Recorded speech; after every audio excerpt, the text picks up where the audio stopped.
Hello and welcome to Eyewitness Report. I am Yomi Otaigbe. On this edition of the program, we'll bring you an update on the situation of displaced persons following the recent attacks in some communities in Plateau State. Stay with us for details. Despite their homes being ravaged and living in challenging conditions, those displaced by the recent attacks in Plateau State are expressing nostalgia while living in various camps. They've shown a strong desire to return to their homes and protect their land rather than abandon it to those terrorizing their communities. Let's bring you details of how the people are coping in these camps and what has been unfolding in the aftermath of the unfortunate incidents. Following the attacks on 5 communities in Boko's local government area of Plateau State, displaced persons have sought refuge in various locations deemed safe from further assaults within the council.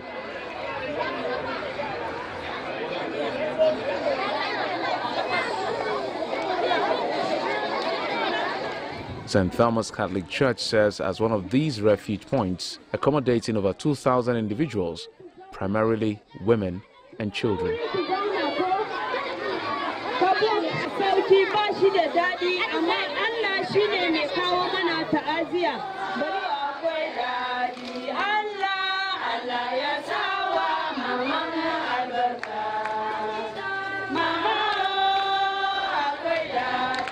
The church and the local government have taken responsibility for their upkeep, but the facility is clearly overstretched by the influx of displaced persons. The living conditions are dire. Fannin sashin ayyuka na mata ita Honorable Mrs. Solomi Moses. So akwai kuma tawaga wanda sun mara ma ita. This is the new church. We have the old church behind, and we have another building behind. The other building behind is where we kept the pregnant women, so that at least they will be free from contacting minor disease, even like malaria. So we have them there. Then we have the children in the old church. It's a bit smaller and it's always closed. We gave all of them mats, blankets. This is coming from Christian Foundation, Christian in Need Foundation. And then for the children, we also provided them with some clothes, because some of them came here tying wrappers, even the women. And as you can see how they are seated, most of them are traumatized because some lost their children, their husbands, their relations. Some of the children got born in the house because of this incident. But here we are trying our best, because the parish priest and Father Dewan will always make sure they are comfortable. But notwithstanding, we have some challenges, and one of which is lack of water, because as you can see, we have 2,114 IDPs registered. And then there's water challenge. From yesterday, we have been buying water for every meal.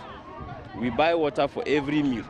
As it is, I have ordered for them to bring water so that they can be able to cook and have something to eat.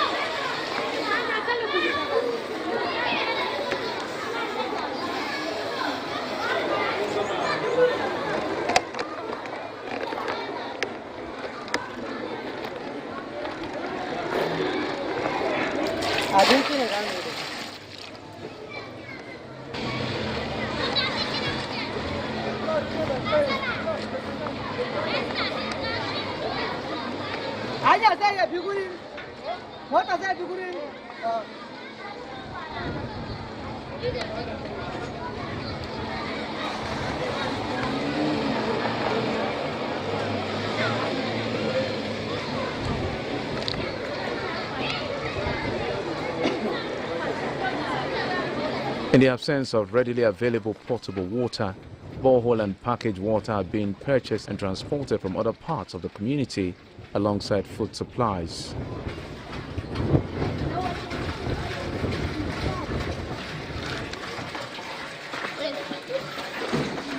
Push it come here now. Push it come here. Kubala. Good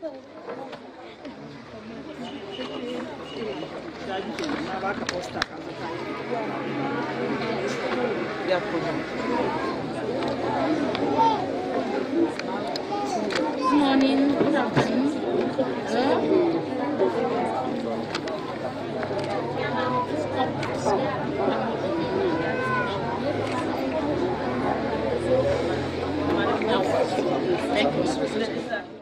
We are managing in the camp. Our Reverend Father here is helping us with the food. And government too, they bring some foodstuffs. They are here right now. We pack it from here to one room behind here. So we are managing here. We don't have house for now. We don't have beds. We have been sleeping in ground inside this church. So we are begging for the government to help us with our houses, to help us repairing our houses so that we can go back. This is the rainy season. We have to farm. This is the farm season right now. We have to go back to our villages so that we can start farming, so that we can get something to eat. As you can see, there is little children here, and the wives and the mothers, we are sleeping in ground. There is no bed. So we are begging for the government to look on us with the beds and we want more securities in our village, that's Hurti. And we are liking some things in Hurti like network. That very day, if it says that we have network in Hurti, the people that they are in Hurti, they will just rush and call some that they are here in Boko so that they can send securities that very time. So we don't have network. Before you call somebody, you have to search for the network before you make call. So we want government to look at these problems that we are facing. We escape. As we see them, we run to Gonde. We run to escape in Gonde, at Gonde. Some went to Sha. So after Sha, after we went there, from there we came back to Daho before we come here. So we are here in this camp so that these people, they are the ones that are giving us food to survive. So we are here. We pray that you people that you come, we appreciate you are coming. And we pray that you will consider us. We want to go back to home because it's rain season. It's raining season now. We want to go and farm. We need more securities. And if you wouldn't mind, you help us with the houses where we will manage ourselves there. So we are here. We don't know, it's here that we are managing. These Roman Catholic people, they are trying, and the government too, they came here and take the records. We pray that you people will know what to do with these Fulani people there. They have been killing us, even I in particular talking, they killed one of my grandson. And he was the only son to my daughter. So up to now, they did not leave us. We cannot able to go to Daho. Even a market day, they will stand on the way on the roads. Any person when they get him, they will collect his machine, they will shoot him and collect what he have. The governor of Plateau State, Caleb Moftwang, visits the camp, assuring victims that the state government will facilitate their return home soon.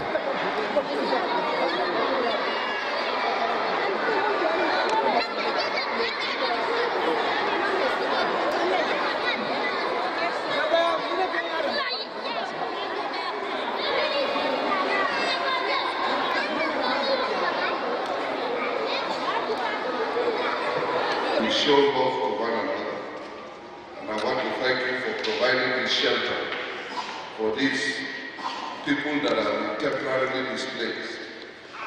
Like I said, by the grace of God, we will do all we can to ensure that these people return to their villages. Not only will they return, we will make adequate arrangements this year by God's grace, that they will return to cultivate their farms.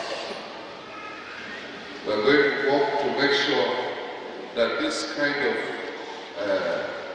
this kind of senseless killing, murder, genocide does not occur again. Every life on the plateau is precious to us. And anybody that wants to live on the plateau and live in peace will take responsibility for that life.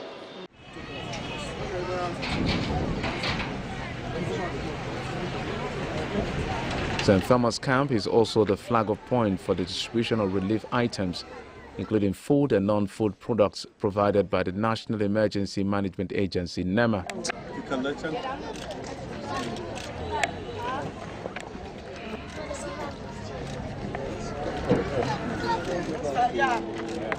To the woman. It is part of our mandate as the National Emergency Management to respond to such disasters. Aside from that, Mr. President, His Excellency, President Bola Ahmed Tinubu, has instructed that NEMA should soon immediately into action and work with the state government.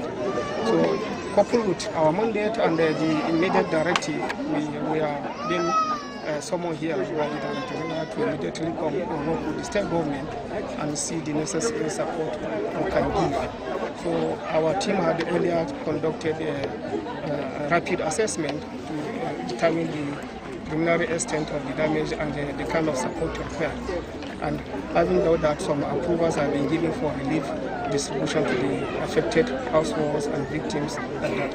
So the main purpose why we come to this local government is to deliver this support given by the federal government. So, and as you can see, we have started the distribution. We have brought some with us as to flag off the distribution. Other trucks are coming, and the food distribution will commence between now and tomorrow. And all the households will get the necessary support.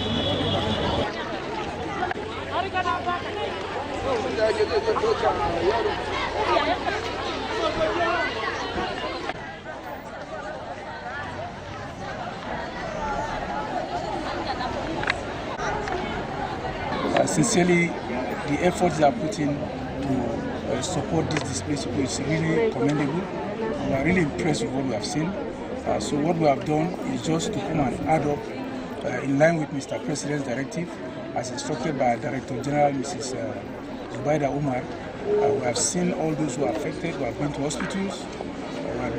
Now we're in the displaced camp to hand over these relief materials. As the zonal director has stated, more and more relief materials are coming. These are just food items. The construction materials will come until these people are able, to go back to their communities, get their livelihood back, and get themselves going again as families.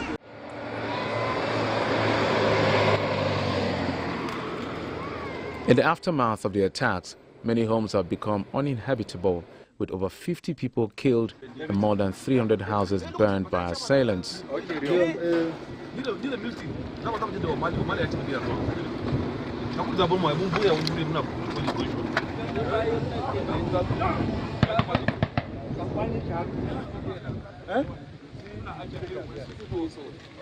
Those people that came, they were even killing our people, and very unfortunate, we run away.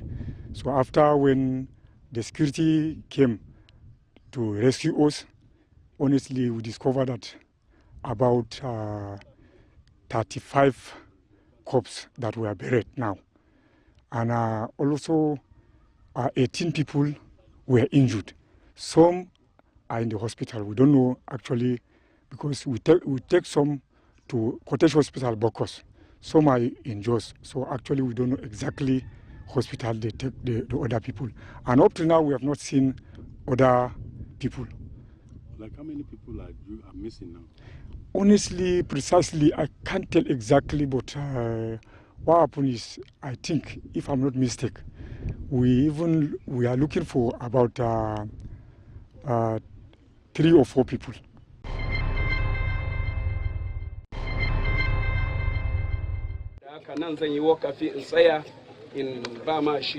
The secretary to the Plateau State government leads the state government's delegation to offer condolences and assess the level of destruction in the affected communities.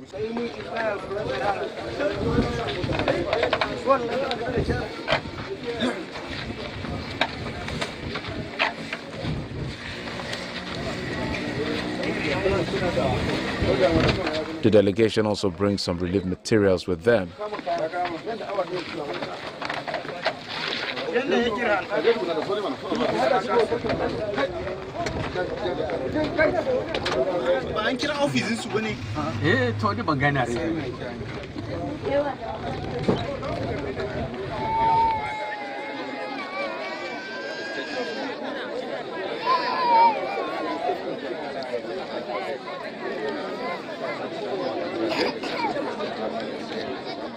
I lack words to express my sorrow. I lack words to express the anger that is in me. We tasted what those people are feeling. When we were going to Sogokot, or was it Sogot, we were almost ambushed. You saw, and I was looking at my phone in the car, even though there was no network. And then I heard a gunshot. And I looked up and I saw two young men running into the bush armed with guns. And what did we find there in those residences? Primary school furniture. It is the height of impunity. It shows that we want to be a lawless society. Is that how we will live in this country? You can see the number of young children, small children and women that sat on the ground in the field when we addressed them. These were people that were going about their daily lives at about 3 p.m. in the afternoon. And unknown gunmen, as we call them in the country, but I call them terrorists, came riding on over 20 bikes, and they started shooting sporadically all over the town and killed over 40 people in different communities. The entire landscape around that area, when we went, you saw the pictures will show. That's why we made an effort to go, so that the whole country, the whole world can see what happened. The entire landscape, they've cleared everybody out of their residences. They've cleared them from their normal livelihood. We were told from some accounts given to us, in one of the residences, there were over 26 bags of potato, Plateau potato. Over 26 bags. Each bag is not less than 80,000 naira. These people are living in abject poverty. Somebody has come in, their livelihood has been taken away from them. For God's sake, how did they recover? The killings in Bokos have drawn the attention of the National Security Advisor, Malam Nuhu Ribado, who briefed journalists after visiting the headquarters of Operation Safe Haven in Jos. Good afternoon, ladies and gentlemen, and gratitude for the job well done they have done, the armed forces and other security services, in maintaining peace, restoring order quickly, acting instantly, and averting a major crisis. Nigeria will continue to be grateful to the members of the armed forces and the security services. We are going through tough times, difficult times, but it's not going to be forever. The issue of security is for all of us. All of us will have to come together. Everybody do have a role to play, particularly communities, those who have been living together for years and decades. I think time has come for us to say enough is enough. Our security forces are doing well, but our communities will do even better. I think it's time for us to say enough is enough. We've been following, we have lost many people, but it's not exactly like the figures we see outside. It's not so, but even one soul matters a lot. Following the National Security Advisor's visit, it was the turn of the Chief of Army Staff, Lieutenant General Olufemi Oluyede.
The Army Chief meets with leaders and other key stakeholders from the affected communities in a town hall meeting where the incidents are reviewed to enhance security in the area and other parts of Plateau State. So it will interest you to know that on our way going down, a vehicle of our security personnel was ambushed, the DPO to be specific.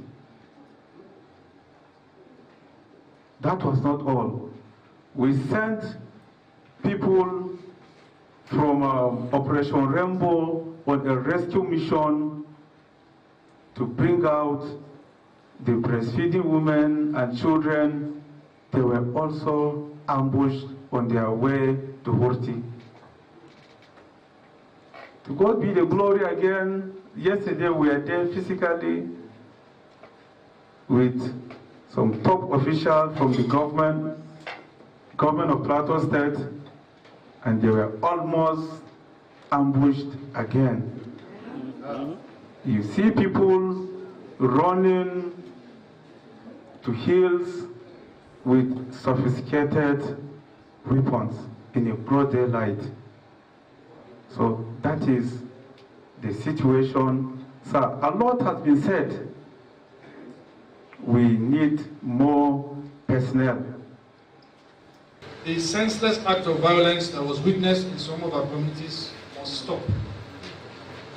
Let me make it unequivocally clear that any further attacks on innocent civilians, destruction of property, or acts of lawlessness will be decisively dealt with. Operation Safe Haven, alongside other security agencies, will not stand idly beside and watch criminal elements destabilize our communities. Those who think they can take the law into their hands and go unpunished must have a rethink, because their actions will face the full weight of the law. While security forces will continue to do everything possible within their mandates to ensure the safety of lives and property, we must acknowledge that the military action alone cannot bring about lasting peace. Sustainable peace is a collective responsibility which requires commitment from every stakeholder. Let me quickly remind all of you as stakeholders that violence has never solved any problem. Instead, it leads to more pain, destruction, and deep-seated hatred.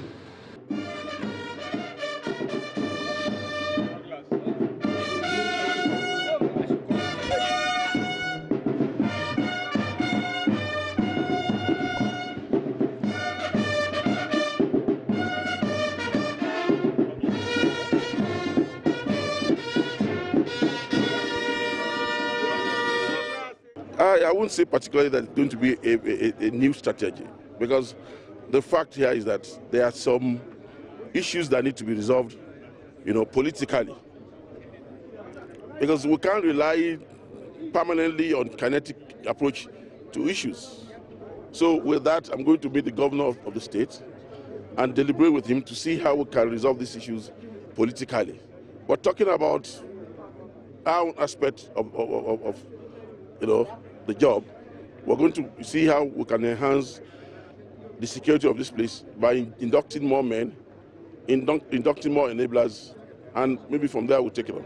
The underlying factor has to be addressed, because even if you deploy the entire Nigerian army in Plateau State, if the underlying factors are not addressed, we can't achieve much.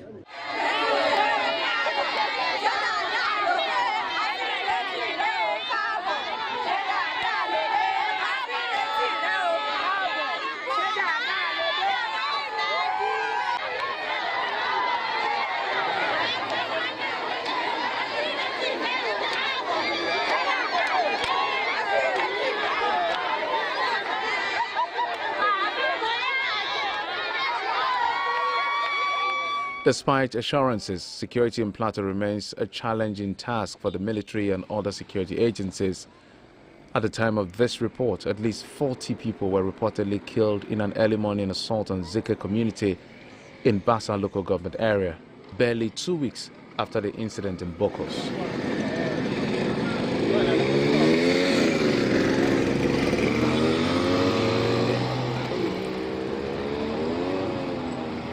The recent attacks in the state serves as a stark reminder for the government and security agencies to act decisively to end this ongoing crisis.